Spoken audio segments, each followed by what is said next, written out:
What's up mga idol, ginamit ko nga pala ang pinakamagandang sapatos na meron ako ngayon. Ito lang naman ang regular AR1 at isa nga ito sa pinaka the best na signature shoes na meron si Austin Reeves ngayon. At ito nga yung pinakabagong release na colorway ng AR1. At ito ang pinakamagandang colorway para sa akin, ang Year of the Dragon.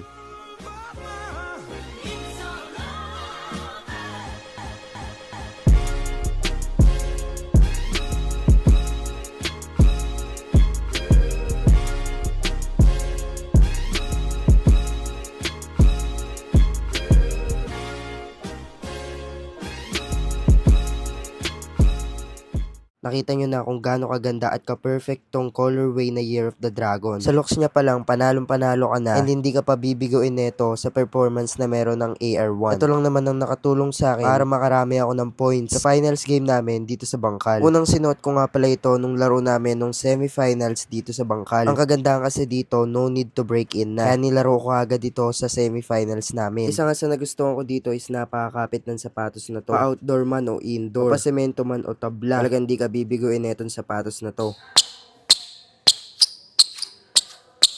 Malambot na rin ang kanyang cushioning. Mas nafe-feel ko dito yung pag-bouncy. And ito talaga yung tumulong sa akin para mas mataas pa yung talon ko and mas safe na rin yung pag-landing ko sa tuwing tatalon ako. Ibig sabihin mga idol, mas may iwasan natin dito yung mga injured katulad na lang ng mga napilokin injured sa mga tuhod. Katulad na lang netong pag-landing ko dito. Wala na nga sa ayos yung pa ako dyan. Pero buti na lang may support to galing sa sapatos. Tingin ko mababagay din tong sapatos na to para sa ating mga guards. Isa rin kasi sa may tutulong sa inyo neto is yung kapit ng sapatos. Dahil kakaiba nga yung outsole neto and may traction na napakalupit. Kaya naman magagawa mo dito yung mga shifty moves na meron ka at mga idol matutulungan ka neto para hindi madulas sa mga moves na ginagawa mo. Kaya para sa overall sa sapatos na to, talagang perfect na perfect. Kung pag-uusapan dito yung sa looks, quality, at kung gaano to kaganda ipanglaro, ay talaga namang napaka-solid netong AR1. Sama mo pa yan ng napakalupit na colorway na Year of the Dragon. Kaya kung may AR1 nga kayo, check na ito yung gagamitin nyo sa mga finals game. Kung sa inyo, mag-check out na rin kayo neto dyan sa Hello Basket. Peace!